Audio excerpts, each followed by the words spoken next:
Welcome to Massive Action, a mass inbound podcast that enters the minds of those who are taking action at the highest level in order to dominate their arena and achieve success.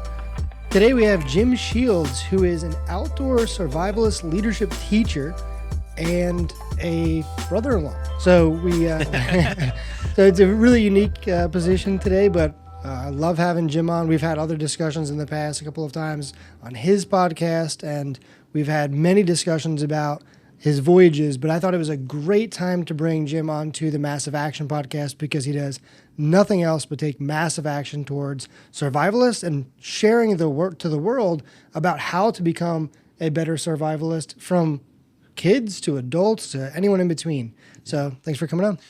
Thanks, Kenny. Quite an intro. I appreciate it. Massive Action. That's the name. That's the name, right? Yeah. I love that. Massive Action. I like that you said like Massive Action. I feel like even though I don't really know what you do, I feel like you take massive action. So it's like the perfect name. Yeah, I mean that. And like also, you know, as you kind of were talking about, like I do like to take big steps. You know, there's a lot of when you get into like my field, teaching, survival, bushcraft, or whatever.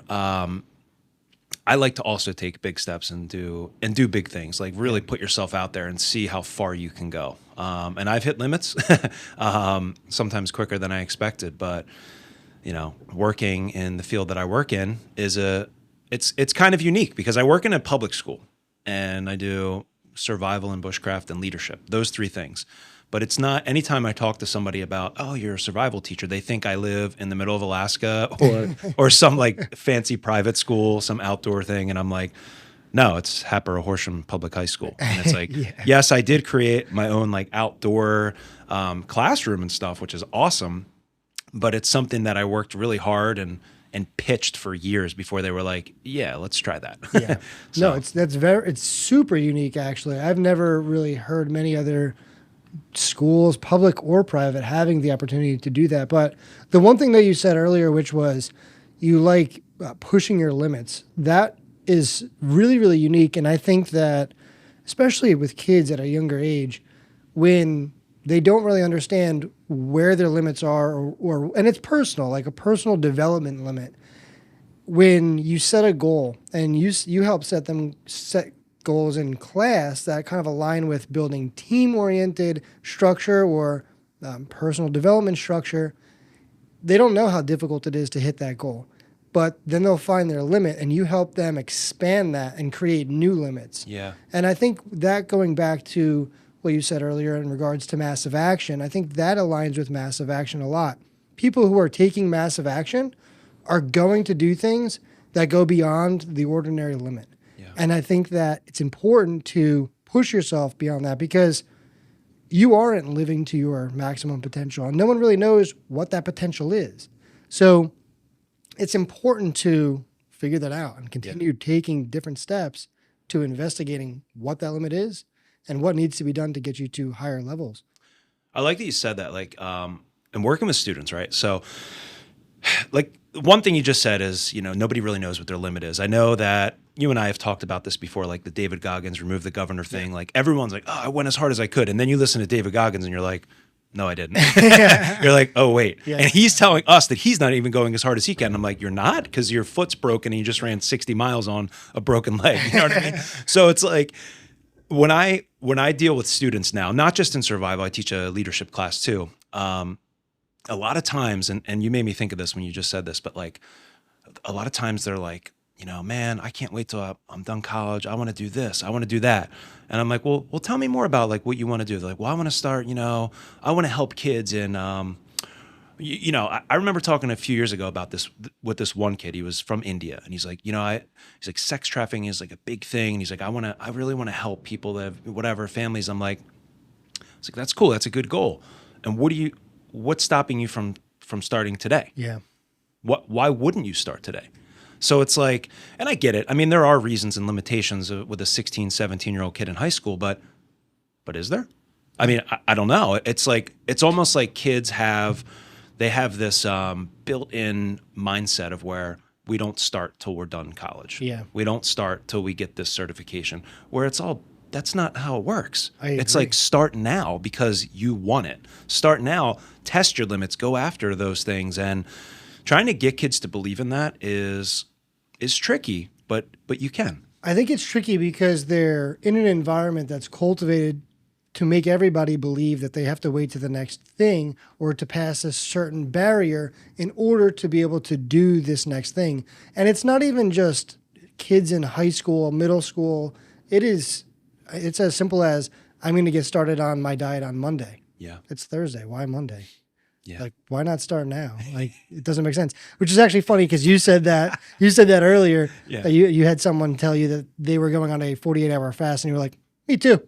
Just because you woke up and you were 12 hours in. Yeah. Okay. So let's be honest. I've been down here for a few days, and I do a pretty strict diet at home and this and that. But when I go on vacation, this is my biggest problem. It's like the cart has left the stable. The horse is running free into the town now. It's like I'm out of the track. I'm going nuts. And it's like, okay, let's eat, drink, do this, do that. And then, I'll go back home and I know it's going to go back to normal. But I'm like, this morning at breakfast, my one friend who I just had on my podcast recently, his name's Mike Capusta. He got me into a lot of different things, but he's like, yeah, dude. And he just said out of nowhere, he's like, I'm like 48 hours into this like 50-hour fast. And I literally just read that like this morning and I'm like, I'm doing that. But maybe I will, maybe I won't. I mean, I'm drinking coffee, I'm drinking water. So I literally just woke up a few hours ago. So it's like I haven't really I'm like 4 hours, from when you're hungry. So Yeah. we'll see how it goes. Yeah, you're moving along that line. I haven't been much of an aid to that too, because I'm like, let's go to this place and let's go to this place, and you have to try this place, but this place is really good too. Let's go to Rocco's Tacos. Let's go to Roxy's. Let's go there. Eat breakfast at Yoke. Yeah, I haven't been much of a help with the whole fasting or even eating healthy in that perspective. It's But not your fault. trying to give you the full experience of West Palm Beach. Yeah, I've been getting that, and it's like, a lot of opportunities down here to eat and go crazy, and also to be healthy. But that's more of like you said, like we're getting back to what we're talking about, like having that control. And instead of starting, why start Monday? Why don't I start right now? Like, why do I have to, or why does anybody have to like go off the rails when you go away? Where do you lose that self-control? How do you maintain that control when you go away or get out of your normal? I have friends who are very fitness oriented, and I have friends that came from college sports, and some of them went to professional, and some of them that own gyms. I have a friend that'll be on in a couple of weeks on the Massive Action podcast, and he is very regimented with what he eats and dieting and structure, which is it's his lifestyle. Yeah. He owns a CrossFit facility, so he's very regimented in that fashion. But it's really hard. It takes a lot of discipline, and it's not motivation, because it's not fun when you go out to eat with 4 or 5 other people and you're like, yeah, I will have the rice and grilled chicken when everybody else is having burgers and fries. And it does take a very specific mentality, but also more so making sure that you're dedicated to it. And you know that you're going to have to turn a lot of things down. But when you have that goal, and again, going back to what really Massive Action stands for, you have that goal, and you understand what you need to do to get there, and you are just dedicated to making sure that you hit that. And of course, you're going to hit barriers along the way, which are limits, really, and then passing that. But the one thing that's really unique about what you were saying earlier is I don't think that a lot of kids hear that enough, that they don't really hear someone asking them, why are you doing this? And then ask them, why now? Or why not now? And push them over that limit of saying, yeah, you can start this now. You don't need to wait the next 4 years or 5 years until you're graduating high school. You could do that today. Yeah. And the things that you think are stopping you aren't really there. Yeah. They're fake or imaginated elements of someone else's belief. Yeah. And it's false beliefs, if anything. It is true. I mean, you hear it a lot, you see it a lot.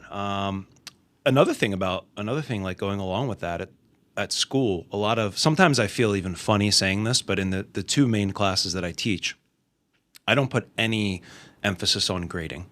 At first, when I first started straying away from grading, like I have to put grades in. Yeah. It's part of my job. I have to put them in.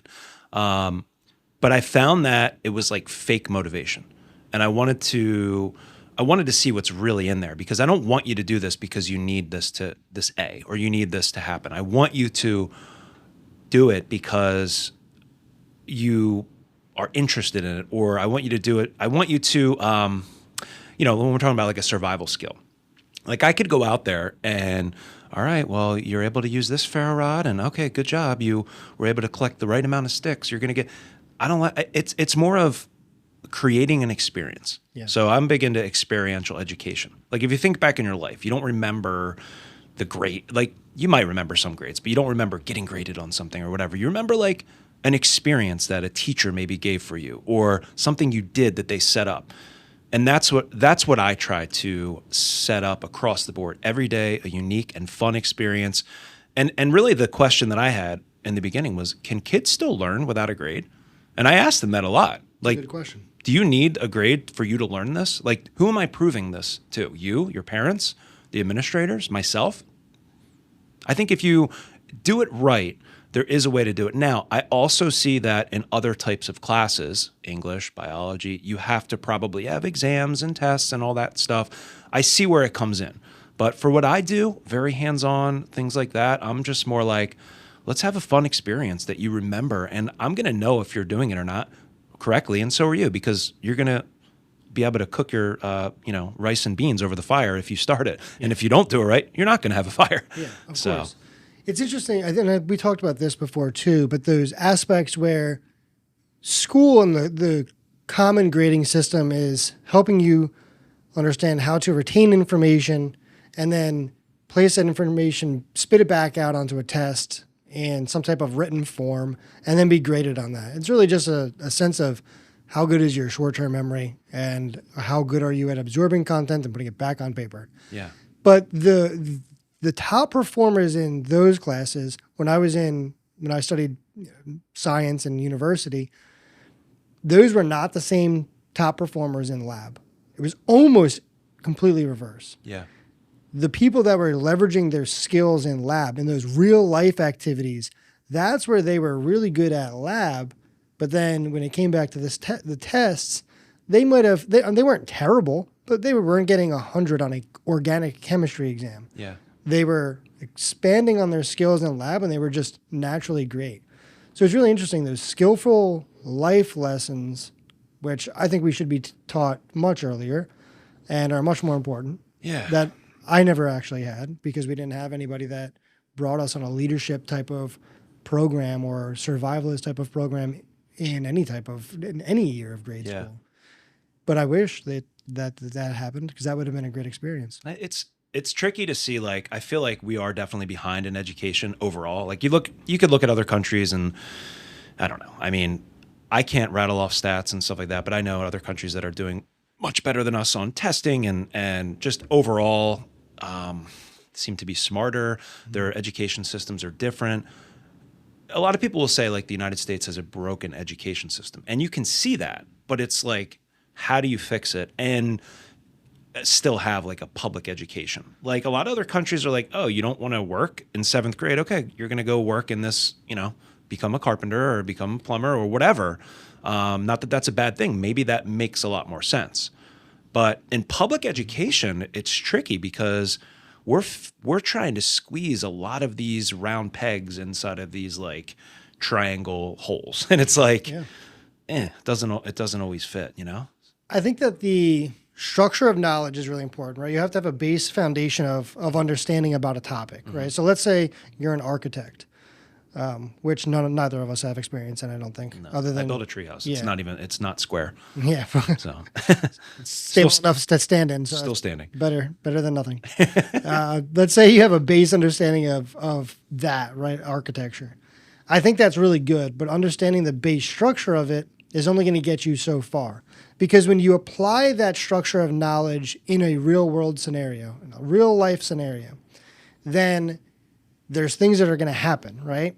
The wood isn't as strong as you think it is. The beams don't support the way that this works over rock opposed to sand. There's just so many different variables that come into play.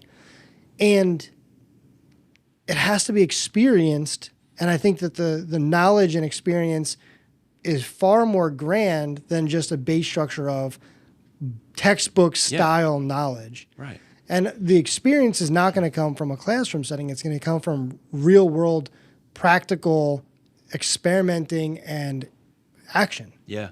And I think that's where traditional methods lack, is the actual instilling of practices and experience and continuously doing things in real life scenarios. Yeah, I think you hit the nail on the head. I mean, so much of, in high school, so many kids are AP this, honors. They're so focused on that because they have to get into that Harvard or MIT or at least be, those private schools and all this.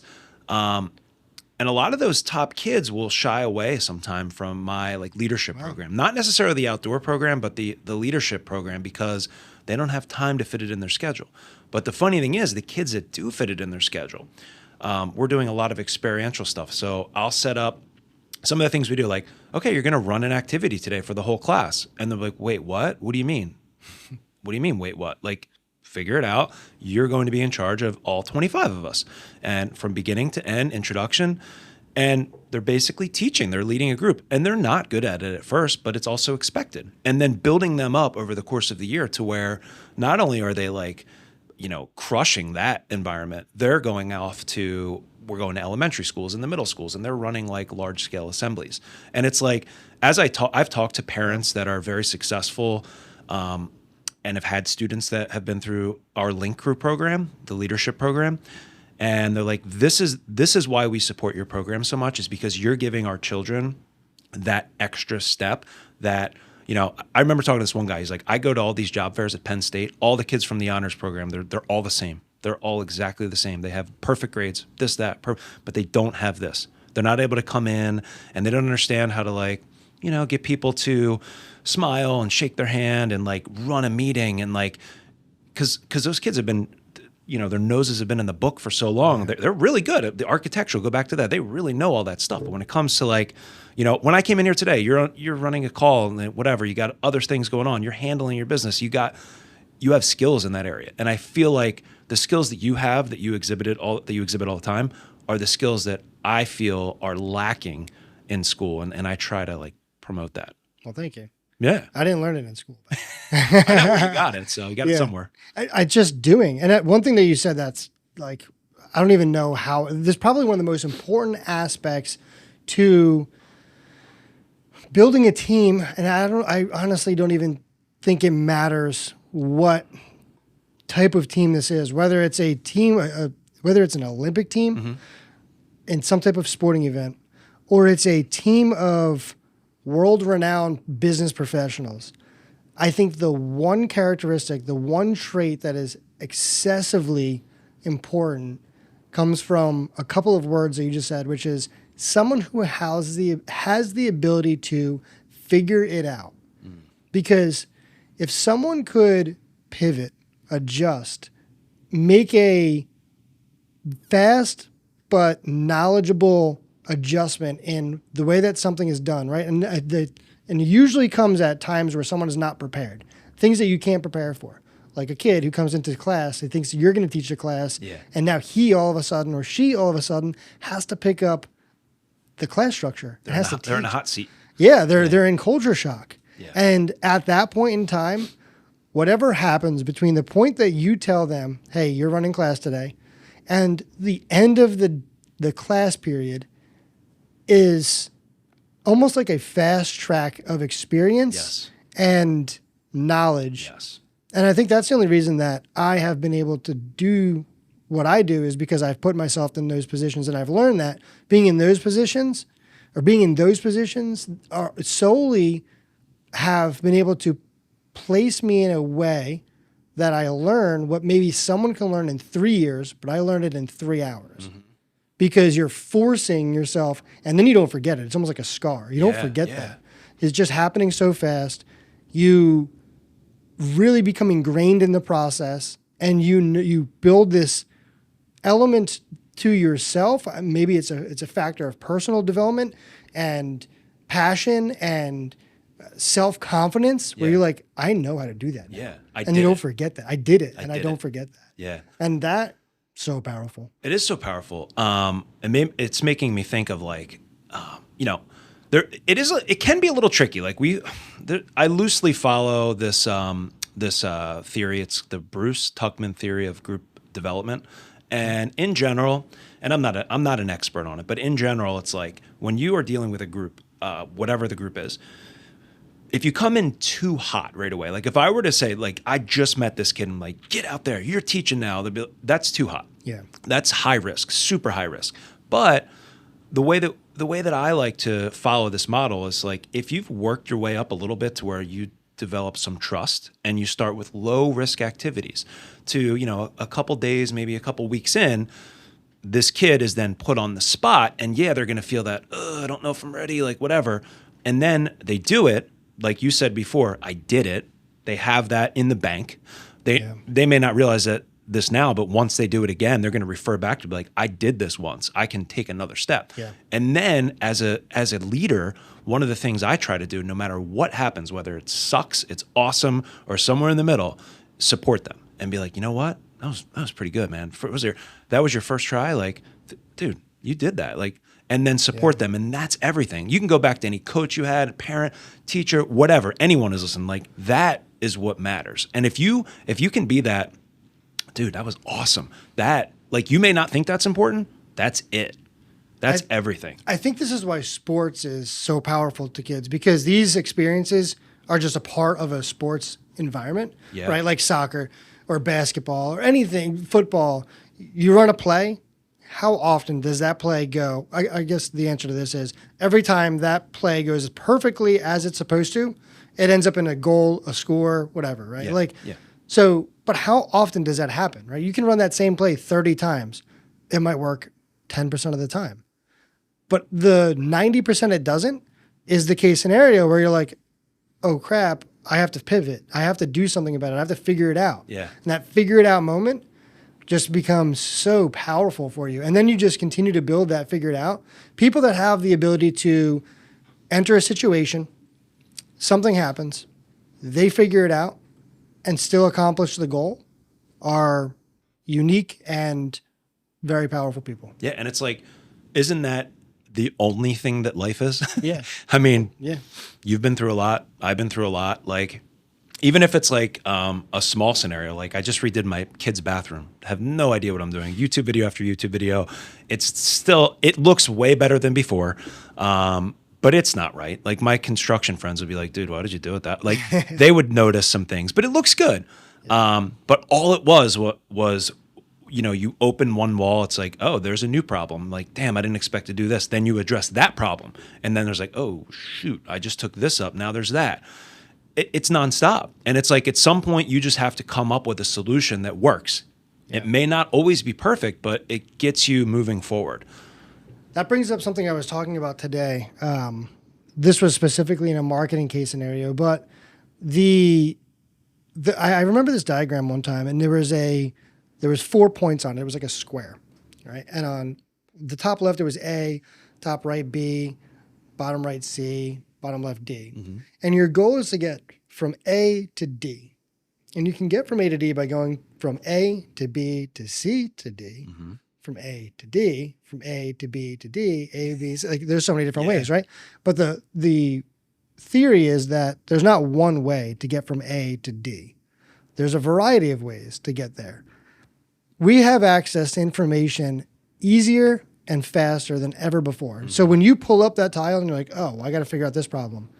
Like you just pick up your phone, YouTube it, Google it, find a solution. There's about 65 different ways. There's the A-B way, there's the A-B-C-D way, there's the A-C-D way. There's so many different ways. Find the way that's going to be best for you and your situation and run with it. Yeah. And it's just like almost, there should be no excuse to be able to say like, I can't. We have the information. We have the ability. We have somewhat of the knowledge, even if it's something that you're not super familiar with. Yeah.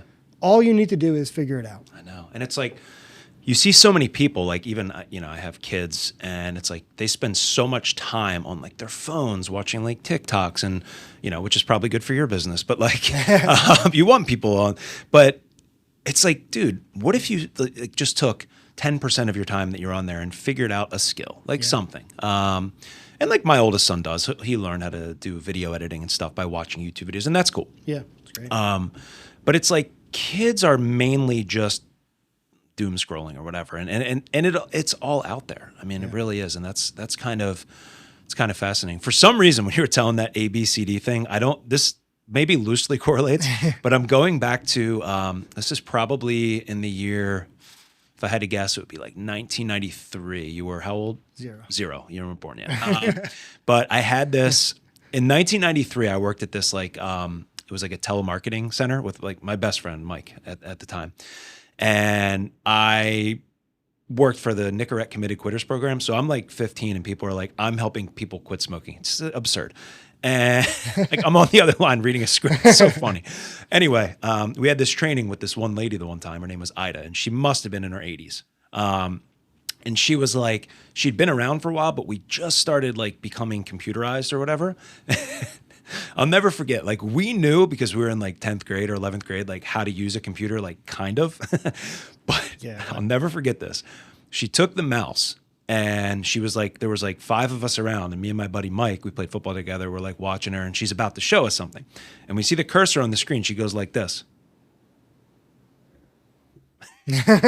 And she goes, it's not moving.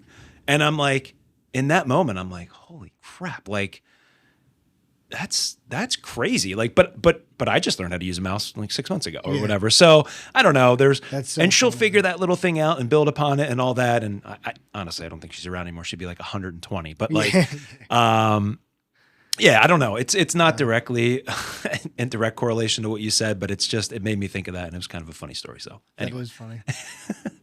That's actually really funny. But that's part of the process, and I think that's what it stops a lot of people is they're afraid to look awkward or they're afraid to look a certain way. But like you have to not be afraid of looking odd if you move the mouse like this. Of course, today in 2023, it's just not happening. But I don't know. Maybe some people move a mouse like that. I don't know. Maybe like with AI or not AI. What is it? Oculus type stuff. Like now they're like moving it and it's moving their whole body in another dimension. Maybe she was ahead of our time. Yeah, maybe.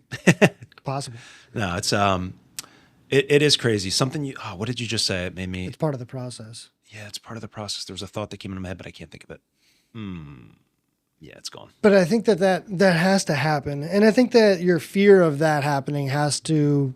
You have to, and you become numb to it in a sense, because if you let fear stop you from doing things, like just because of my academic background, I am very analytical. I'm very process oriented. I mean, that's just how everything was in biology. Like you need to take step by step by step by step, right? And record everything in that process. But by doing that, you'll just take forever to do things. Like, especially when it comes to like posting a video.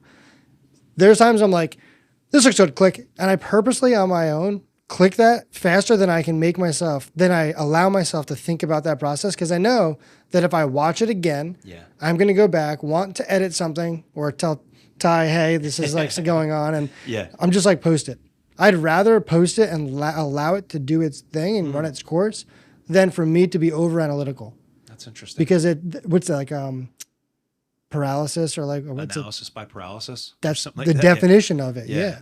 And that will happen if I don't just let it happen. So I will like call to click someone or I'll call to post something faster than I can allow that process to happen. You know what's funny about that is sometimes, and you've probably seen this more than me, but in my past, couple years doing like videos, like TikTok videos, YouTube videos, the ones that I spend a lot of time on, I'm like, this is going to kill it. And I'll go back, I'm like checking it every day. I'm like, ooh, 30 views, 34 views. And then I'll be like, screw it. I'll make like a video in class of how to tie this knot that I've done 1,000 times. I'm like, I give my iPhone to some kid. I'm like, dude, film this real quick. 30-second short. It's like 10,000 views. Yeah. Like by the end of the day, I'm like, what the?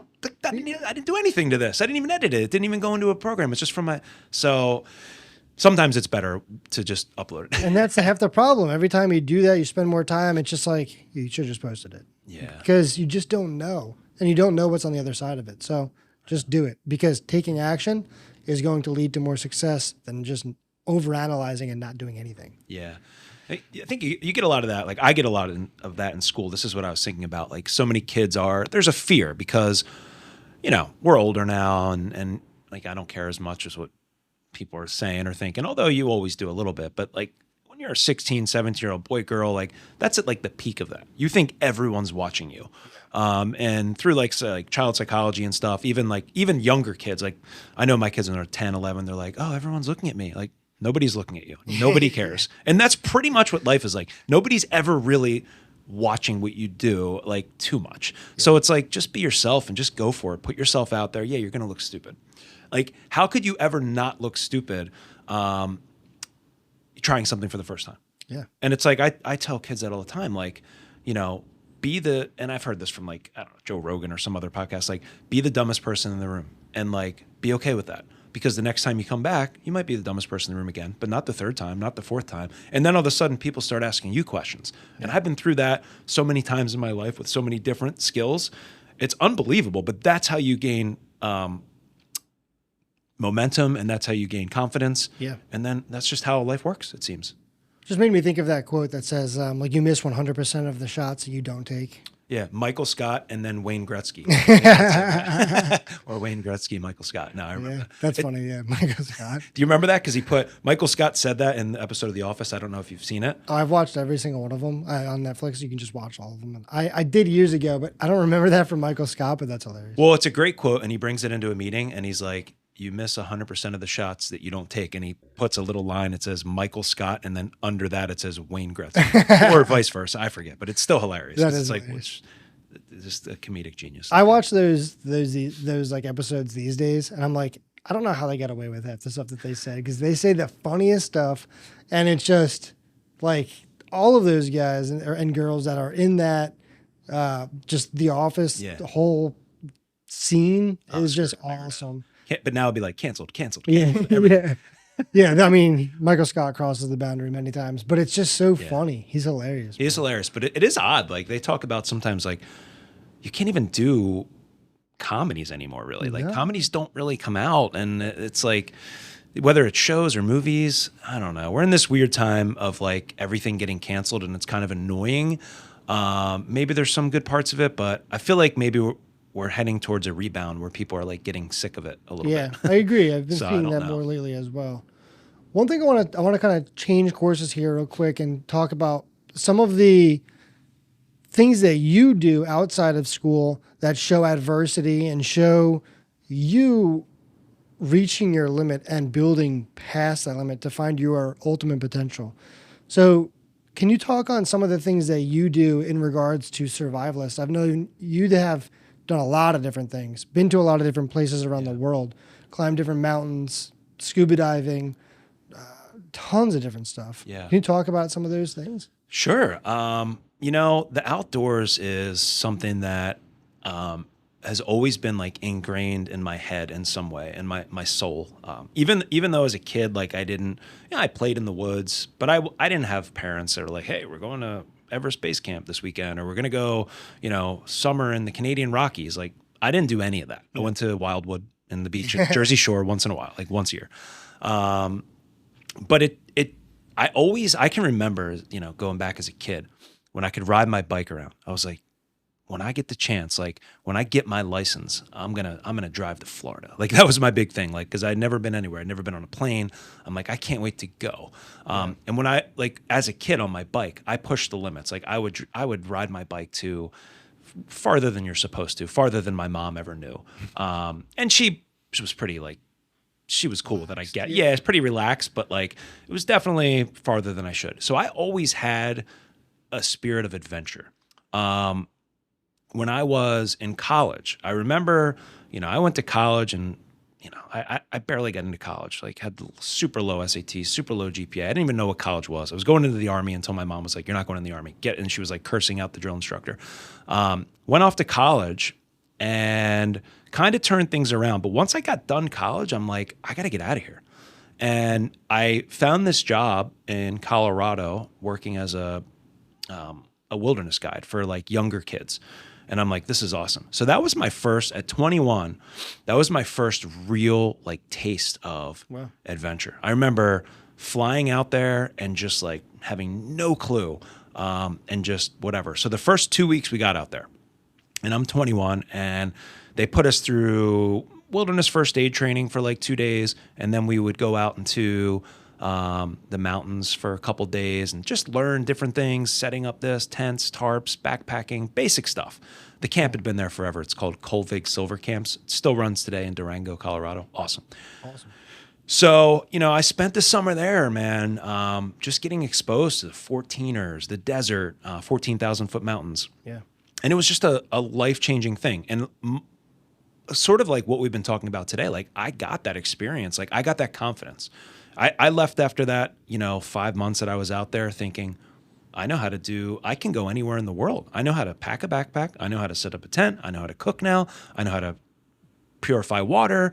Nothing survival related, which I got into later, but totally like, this is fun, man. I want to get after it. So then I go back to school for a little bit, started working on a master's degree, and right away I'm like, I got to get out of here. So then I moved to Alaska. I found another job. I definitely lied my way into this job, but going back to like, if I didn't, like I wouldn't have had the experience. So I don't know. It's just the way that I got there, and it's my journey. I told the guy that I had more experience with like guns than I actually had. I didn't have any, but I was working at it was called Great Alaska Fish Camp and Safaris. So he's like, Jim, he's like, we need a safari guide. We're branching off from fishing to do more outdoors. I was like, I had the legitimate experience in Colorado, but that was pretty much it.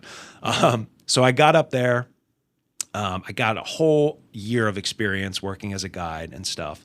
Came back from there, and I'm definitely giving the short version of this. Had a whole year's worth of experience in Alaska with grizzly bears and airplanes and Denali and just crazy, just life-changing stuff. If you've ever read the book Into the Wild, you ever hear that? Yeah, definitely. That's kind of why I went up there. Read that book. Chris McCandless got inspired. I'm like, dude, I got to get up there. Awesome. So definitely got my feet wet in those 2 trips, and that set me up for a life of like, what's next? So I had this point like after Alaska where I'm like, all right, am I like going to become the next?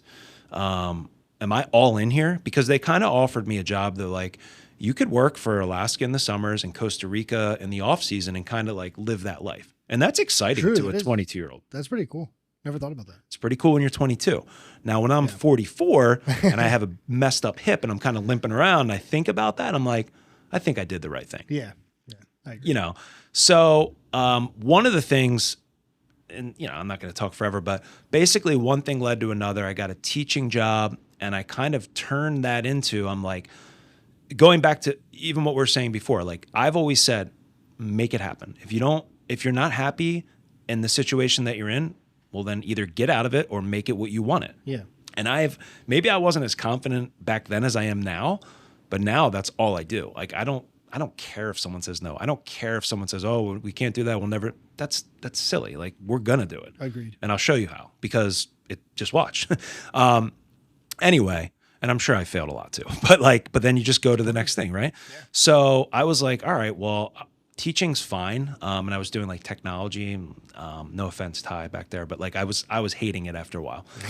And I had all this experience in the outdoors, and I'm like, dude, I got to bring this awesome stuff into this school. And I'm like, how do I do that? So I started an adventure club, started taking kids on short trips, long trips, all this, rock climbing, kayaking, blah, blah, blah.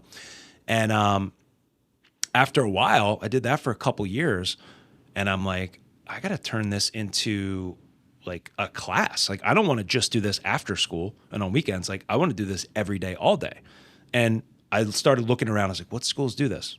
None. Yeah. Or like some private school in like California or Colorado.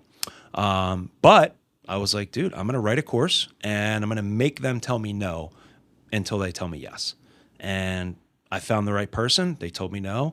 But they said, you would even have to have a phys ed certification, Jim, to be able to do this. So I went and got a phys ed certification in a year. Came back, I was like, hey, I got that certification. I'm like, well, we're not really starting new classes, and this is kind of like out there. I was like, yeah, but I've been doing the Adventure Club for 3 years now, and look how popular it is. Like, I could put you guys on the map. Like, this could be a big thing. And like, I don't know. Whatever. Maybe the next year, they're like, well, we'll give it a shot. After that moment, and that was like, I don't know, 12 years ago, it's been either the most popular elective or second most popular elective, and it's never stopped. Wow. And it's just been like this amazing ride of like awesomeness and development. And it's evolved into something like that. Not only has like been a great experience for so many kids, but also has helped like my life evolve into something special. I just love how unique it is. It's just, you never hear of it. You never hear of people in a class structure, anything similar to that. I mean, especially in outside of like college where you have more freedom to do different classes and stuff like that, but not in a traditional public school environment. No. Yeah.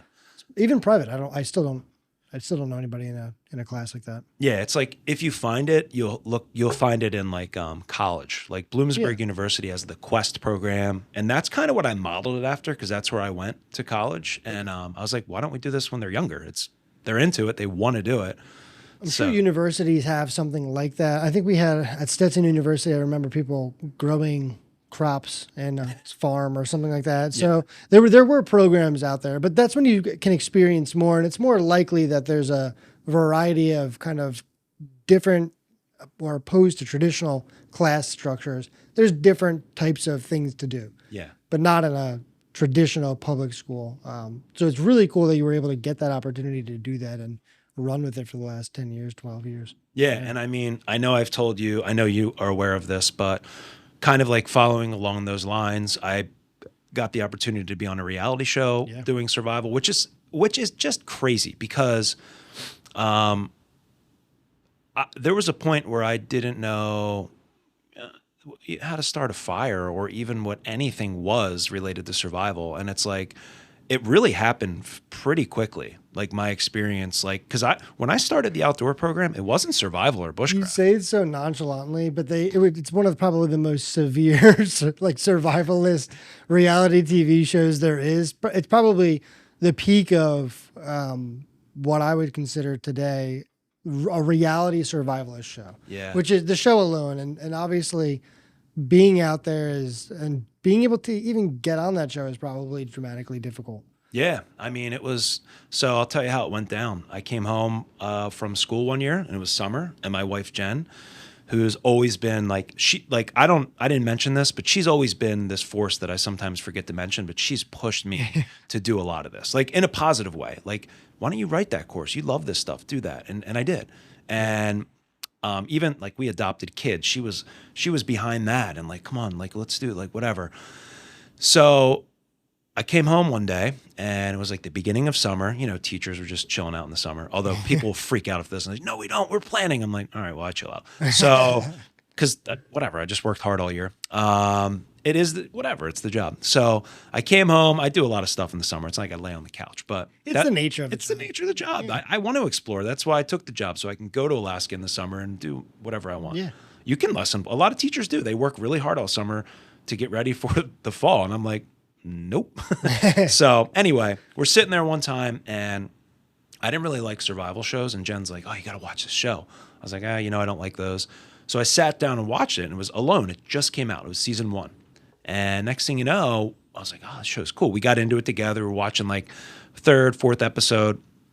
And I remember it was still like the first week of summer. And she's like, you would be awesome at this show. She's like, with what you do. And she's like, you should apply. And I'm like, stop. And I'm like, that's stupid. Like, why would I? I hate these shows, and then whatever. So she goes to bed because she like goes to bed early and I stay up late in the summer. So she goes to bed. I'm like, get my laptop up. I'm like, start applying.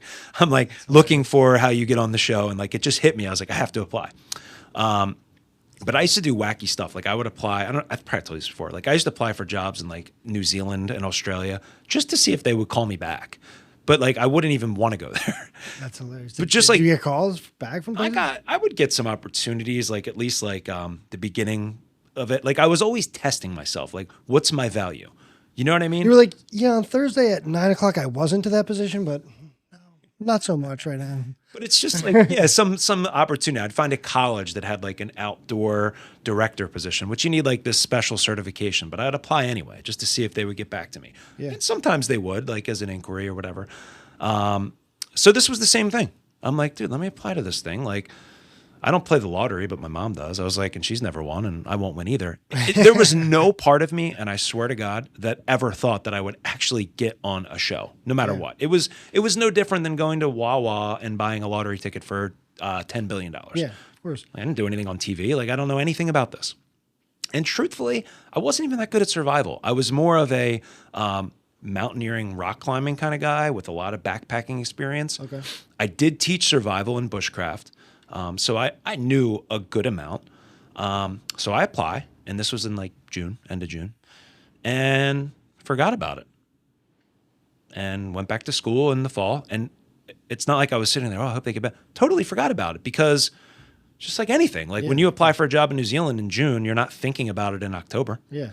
Well, comes like January, I'm driving home one day, I get an email, and they're like, hey, Jim, this is such and such from Malone. I'm like, what the fuck? So I'm like, I pull over and I start reading this email. I'm like, they asked me to, it was something like I was selected as like one of the people they want to look at. So I think I was in like the top 500 of these like 7,000 applicants, roughly. And I'm like, oh, that's cool. Out of 12 that make the show? 10 go on the show. 10 go on the show. 12 go to the show, 2 alternates. Okay. So anyway, it was a pretty big deal to get that email. And I talked to Jen. I'm like, yo, remember that thing? Did you even know? Like, I forget if I even told her that I applied like 7 months before that. So anyway, they're like, yeah, we want to do like a call. But we want to see some of your skills first. So just go out and like take some video and stuff like that. So I remember just going out and taking some like short video and like going all out though and sending it to them. And like, I was saying stuff that I didn't do. I'm like, yeah, eat crickets. And like, I'm like, like, I don't know, like just, I would eat a cricket and it's fine, but I'm not like living off of crickets. So I'm like, whatever. Like, this is what I think I need to be like to be on this show. Like, you either like it or you don't, whatever. So I sent some stuff in, and they're like, I don't know, a couple of days go by, like, hey, we like what we saw. The producers want to like do it like a Zoom or whatever it was called. It was probably Skype. By the way, what happened to Skype? Skype kind of just fell off. How did the pandemic happen and Skype went, like, that was the only thing that you ever knew about? I get people that sometimes ask me if I want to communicate through Skype, and I'm like, I don't understand it, because it's like, and if I don't understand, like, I'm pretty savvy with a lot of this stuff, but Skype is weird because it always changes my username, I feel like. Yeah. It's back to like a Microsoft thing, and I think is Skype owned by Microsoft? I don't know. I don't know. But I don't know. It's confusing, but I try not to use that ever because it's older and I don't really. I know, but when the pandemic happened, it's like I never heard of Zoom. I never heard of anything else, and it's like, well, Skype would be the one to step in, and it's like they didn't. It's gone. Yeah. Anyway, now they got gobbled up because Zoom and everybody else took the market shares. Exactly. Yeah. I mean, you know more about that stuff than I do. But anyway, so I get this. I sit in this call. I don't even really remember it, but I'm like in my like spare bedroom, like I like put like a backpack behind me to try to look like it was like, not like a regular bedroom. And, I just was like, all right, I got to be myself, but I was nervous. And they're like, all right, Jim, you're down to like the top 50. We want to let you know that, but we need you to go out for like a couple nights and whatever. So I live in like the suburbs and I'm living in a townhouse. Like, I don't live in the woods. I'm like, all right, well, where could I go? So I called my dad up in New Egypt, New Jersey. I was like, Dad, you gotta like, I'm doing this thing and like, I need a place to go, like where I could get dropped off. He's like, I got the place for you. So he drops me off in like some cranberry bog somewhere. I don't even know where. I know exactly where you went. Patty and I went back there. Yeah. I know exactly. He's like, no one will bother you back here. I'm like, all right, perfect. And he's like, see ya. So I went back there for like 2 nights and just like took a bunch of video, worked like kind of like probably prepared a lot to show that I could do stuff, even though it wasn't like second nature, which a lot of people applying to the show like already lived in like an igloo and like have been living this lifestyle their whole life, not me. So anyway, I sent him the stuff. Next thing you know, one thing comes to another. They're like, Jim, we liked your video. You made the top 20 and we're going to invite you to boot camp. So here's the problem. Number 1, I didn't know what boot camp was. Number 2, I had a full-time job. Like pretty much everybody else applying for the show is like, this is their ultimate. For me, I'm like, I can't leave. You can't just leave teaching. Like you can't just. How long was the boot camp? So the boot camp was 1 week. So you have to call out for a week, I guess. And you had to sign an NDA, so you couldn't tell them what you were doing. But how do you go to your HR department and say, hey, I got to go for a week, and you only get 3 personal days a year. I probably already used them. You can't take sick days. It's illegal. So I was like, I just went to them and said, I have a unique opportunity, blah, blah, blah. one thing led to another. They let me go. So They were like, all right, Jim, whatever. yeah, Yeah. Jim. You can't tell us where you're going for a week. Yeah, they made it. They allowed me to go, and so the tricky part about all this that I didn't mention yet is this coincided with my wife and I being in the process of adopting 3 children. So I never expected to get on the show. So as we were going through the process of adopting children from foster care in Philadelphia, things kept going and going and going. And like every step became more real. And I'm like, well, we're adopting these kids. It just takes months to go through it. Yeah. The classes, paperwork, all that stuff. Sometimes years. Yeah, whatever. So, and we were long into that process, but it was like a collision course. And like, I'm right here, and here was boot camp, and the kids are so close. So I go to boot camp, and I'm like, do I just say no to boot camp? Because if I don't go, then I don't have to worry about it. But Jen, again, is like, just go. This is like a once in a lifetime thing. Just see what happens. So then I roll into New York City. They pick me up, and it's like the game had already begun. It was already like you're friends, but you're not friends with the other contestants. It's like, hey, what's up, man? And in your head, you're like analyzing, like, oh shit, they're bigger than me. They have this like outdoor gear on that looks better than mine. And like it was such an ego fest. Yeah. I mean, it was crazy. It was a brag. Like it was nuts. And you could tell like who was real and who wasn't. And there were people that had some major skills. And there's Jim just grading tests. Yeah, and I'm like, yeah. Like I knew I could do it. It wasn't that, but I also wasn't in the same stratosphere as a lot of the people. But also like personality, I was confident. Like I was like, I can talk to people. Like I'm not like, you're really good at like carving those sticks, but you're kind of weird. I'm like, I'll be fine. Like I'll be fine. So it was just like a week of like all these little competitions that they put us in. They sent us out into the field for like 3 nights with these like British Special Forces guys. And they're like, all right, well, we're going to, dude, they did, I mean, the first night they're like, it was raining, it was cold. They're like, all right, go set up shelter. So we had to do that. And then like they're videotaping that. That was actually part of the show too. It was called Making the Cut. That was the actual first episode. So all the while, it's this whole test. It's like you're in this thing and you don't know where you are. You don't know where you stand. Like I seem to be doing fine at all the tests and stuff, but there were other people better than me and there were other people worse than me. And then all of a sudden they showed up with a truck of white rabbits. And I was like, what the fuck is this? I was like, what? And so we had to prove that we would be able to kill an animal and knew how to gut it. I didn't know how to do it. But I just kind of like, this is, I think, goes back to like the things we were talking about earlier, like being able to adapt in the moment. Yeah. So what do you do in that situation? I've never killed a rabbit. You just say, I don't know how to kill a rabbit, because I knew that was, he ain't making it. See ya. Yeah. Don't be first in line. Don't get the first rabbit. Kind of stayed back, kind of like, got my rabbit. And I'm like, this is awful. I don't want to really do this. And I had a moral like dilemma. Yeah, I'm sure many people have. But I'm like, all right, well, I got to kind of do this. Like, I'm not against it. I'm going to eat it. Like, they make us whatever. So I was like, all right. So I just watched what a couple people did, and I did it. Killed it, cut it up, skinned it. It's not that hard. You know what I mean? And like the dude next to me is from Alaska. Like people from all over the world. Dude next to me is like I don't know if he was like full Eskimo or not, but he's like boiling the head. He's like, yeah, he's like, do this all the time. We always eat the eyeballs. I was like, I'm more of a ramen guy. But like, yeah. And honestly, it wasn't very good rabbit, but there were these huge white rabbits, some farm, like whatever. Yeah. So anyway, that was just something that sticks out. They put you through all this like psychological testing, and then at the end of the week, they're like, all right, we'll let you know in a week. And you're like, okay, see ya. So then you go off and you're like, you have no idea. And a week goes by and I get a call on a Friday.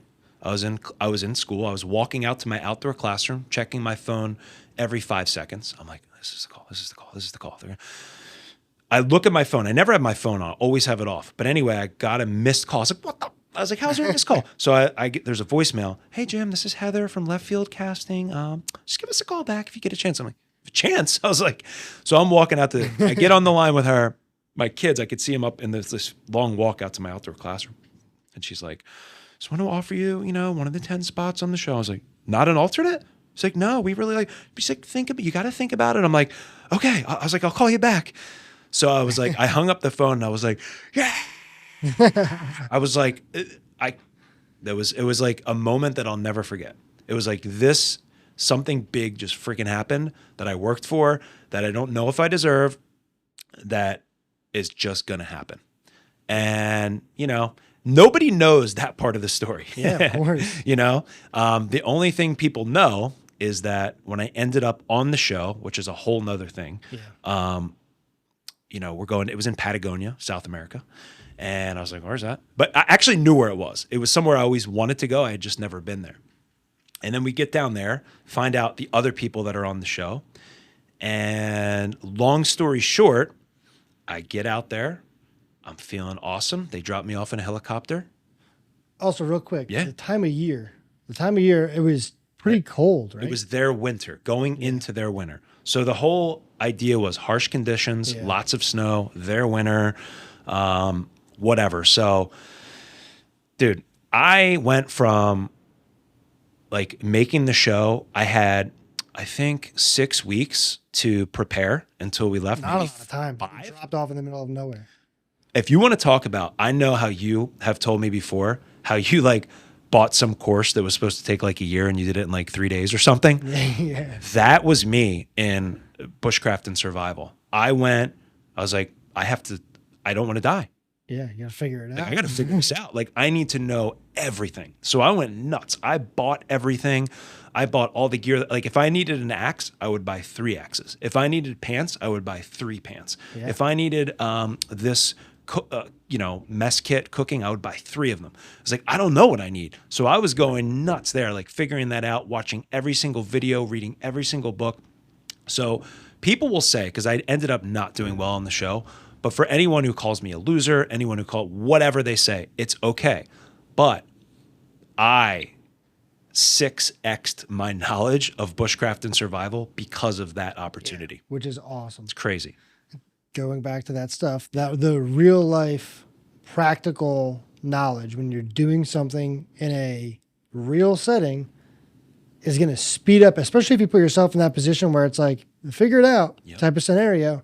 You're going to speed up that knowledge and learn 3 years of whatever in 3 hours. Yep. And you're going to do that over and over and over. Especially yours is like an ultimate. Yours is like death. Yours is like you're literally dropped off in the middle of nowhere. Yeah. With no one else around. I mean, it's like it's crazy. The most severe case scenario you can think of. So yeah, I mean the show itself. A lot of people are like, well, who did the camera work? It's like you did. Like they gave me that camera and a couple GoPros and like, all right, you got to take a lot of film and whatever. So that part sucked. And even though I only lasted 4 days, I hated filming it. Like, it was not fun. When I was out there, very quickly, my mind, after the second day, I was like, I hate this. I got to get out of here. Yeah, but so just to point out, you didn't leave because of a hurdle with some type of physical element of it. Yeah. You were, again, going through that division of you having the ability to adopt 3 kids and you going through that process for however many months, if not a year at that point. And then this coming into the equation at the same exact point. And it just was a brutal intersection of time. A very brutal intersection of time. So when I left, when I got dropped off at the airport by Jen, they said this show could be up to a year. So it's like in my head, and all you have to do, if you outlast the other contestants, you get $500,000. There's only 10 of them. So it's like, that's in your head too. Yeah, okay. But people stay out there for like 100 days. They do. Like literally 100 days, they make a life out of that. And some of them get close to, I don't want to say death, but they're not far from They're not what they look like when they came in. No, Not one of them. no, except me. I was a little heavier, but no, it's weird because I don't, and I've dealt with this for years. It's been like I don't know 7 years since I got off the show. A lot of people will say, "Man, like I would have done the same thing," or "I totally get it. You had such a great excuse to get off." Yeah, maybe. And I did what I had to do. I did in my head what my brain was telling me to do. Get out of here. However, if that wasn't going on, I can't say with absolute certainty that I wouldn't have done the same thing. Yeah. I don't know. I like to think about it sometimes, man, like if I didn't have that force pulling me home, because my kids were moving in like that week, may it have been different? Possibly. Cause like you said, I was out there. I remember the second day I woke up and I'm like, let's go. I'm ready. Like I had no thought of like, I mean, when I say let's go, I meant let's go build a house. Yeah. Like I'm ready. Dude, that changed quick. Wasn't that the first thing you did? Didn't you build shelter the first thing? The first thing I did was when I got dropped off, I just explored a little bit. I built like a shelter for the first night, like a quick one. And then the second day that I was there, I don't know, I took down like 6 big trees and like built a teepee and built a bed inside of there. And I'm like, this is awesome. And then I remember on the third day, the shelter was cool. I was like, I had millions of ideas of what I wanted to do, like exponential ideas. But on the third day, I'm like, it was raining and I was stuck in there. And I'm like, I can hear it now, like dripping, drip, drip, drip, drip, drip. And it's getting dark early. It gets dark at like 3 or something, 4. Wow. And there's like that small window of light. And I'm like, just like depression was coming in. And I'm like, I don't have to be here. I don't want to be here. And I'm needed at home. It's like this whole thing of like, let's just get out of here. And knowing that once I press that button for them to come rescue me, my life will be forever changed. Yeah. In possibly a pretty bad negative way that I'll have to like deal with. So it's tricky. Yeah, I mean, there's tons of things. I even think about it in business, right? If I had, and I think you can look at people like Elon Musk, right? I know that there's been case scenarios where clearly he has the opportunity to live in a $50 million home, $100 million home. It doesn't matter. He can live in the most lavish places, but he chooses to live in, and he has sold tons of his stuff to live in like a tiny home. And he has like an apartment, and I've seen pictures and different things like that. Yeah. But I think what it comes down to is, and I've thought about this myself, in life, you continue to build more and more things around your lifestyle. You buy a home, you have a wife or husband or pets or kids, and all of those things continue to compound and build the responsibilities that you have. Mm-hmm. If you minimize the responsibilities that you have, if you were 17 years old at the time and you didn't have Jen and you didn't have like an animal or animals, and you literally had nothing to really go back to because you just didn't have those responsibilities yet, that decision is dramatically different than all of the responsibilities that have compounded over the years. So for those people that have the ability to, and some of these are for straightforward reasons, and some of them are for upsetting reasons, right? People, they lose family members or they lose things in their life. But the less responsibilities that you have, the more likely you are to say, well, you don't have much to lose. That's all it comes down to. Yeah. How much do you have to lose? Yeah. And I think that's why you see people like right now, I think Conor McGregor in UFC, he's at a different position than he was in when he entered the UFC, right? Yeah. Like, in his early UFC career, he didn't have all of the things he had. Didn't have the money, didn't have the credibility, didn't have the record, didn't have all of these things. He had nothing to lose. Yeah. But now he has a lot to lose. And he has a lot of things that are pulling his attention in different ways. So he's not training the same. He's not doing the same things. Is he still a great fighter? Still a great fighter. Yeah. Still a renowned person in that field. And the champ of champs. Like, amazing. He's done amazing things. But the responsibilities have compounded.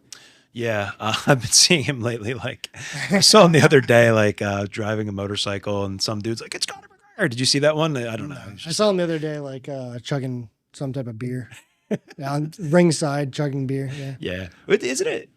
I agree with what you said, and things change, but it's also funny how, like, just talking specifically about the UFC, how like things evolve in that way too. Like, Conor McGregor at one point was like, no one will ever beat him. It's impossible. You can't beat him. And then, Khabib comes around and it's like, and no one ever did beat him, but like he was the next thing. And before him, it was like John Jones. And like, there's always that person that no one can beat, but it always evolves and it always changes, much like our lives and our businesses. And that's very interesting to think about. You can look at any type of sport. Sports is like the probably the most public way of seeing that. It is. But there's any athlete, Tom Brady to Jordan to Conor McGregor or John Jones or any of these guys, they hit a point in their career when they're the champ, or they're at their peak, and you do think that they're unstoppable. They're no one's going to beat them. Yeah. And then some type of way, someone does, and someone overcomes that. And then they hit their peak, and it's just this ever-changing element of who's at the top. Yeah. It's crazy. It's fun to like live in that moment though. Like I remember going back even to Mike Tyson when Buster Douglas knocked him out.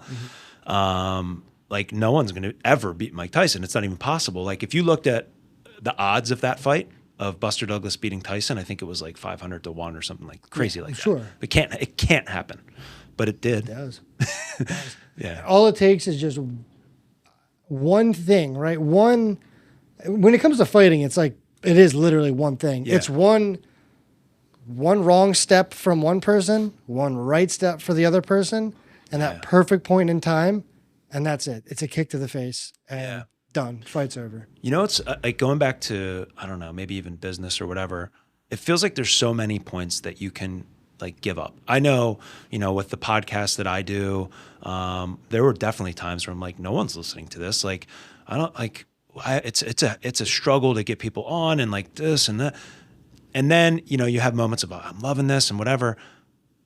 There are hard times. Like you really have to push through things. You have to like, there's always going to be moments of doubt. There's always going to be times of where there's like pitfalls and you have to like really just keep going and grinding on the days that suck to like see what you're made of and see what like the potential is. Like look at your company. I mean, I'm sure, you're sitting here in your own podcast studio now, but 6 years ago, you didn't have this, you're here.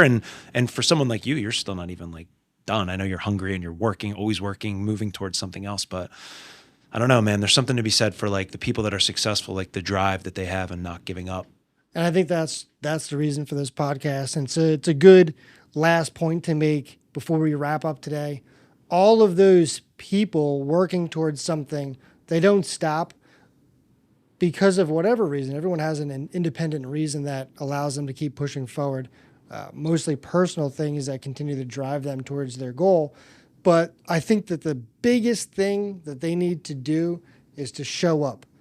You showed up when you were going through that entire process to being on the show alone. Yeah.